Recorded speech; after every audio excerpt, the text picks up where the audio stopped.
I like to clean my brush with a monomer. There's a little something up in the tip of the brush.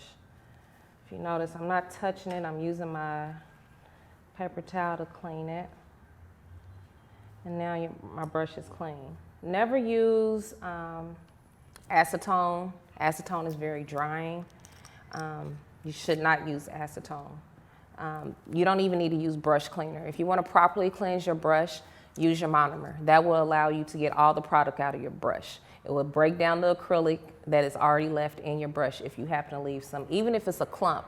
So if you have a clump of product in your brush, you can let it just sit in your monomer for a little bit and then just work it out. Remember, these are real hairs, so think of it as like, this is my hair. I'm not going to pour acetone in my hair. I want to condition it and keep it healthy. I don't use a large brush. As you can see, my brush, I think this one's an 8. So I would go between a 6 and an 8.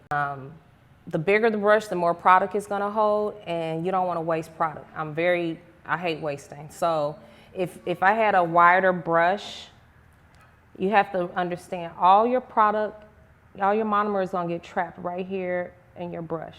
Okay, so this is the belly and the body of your brush.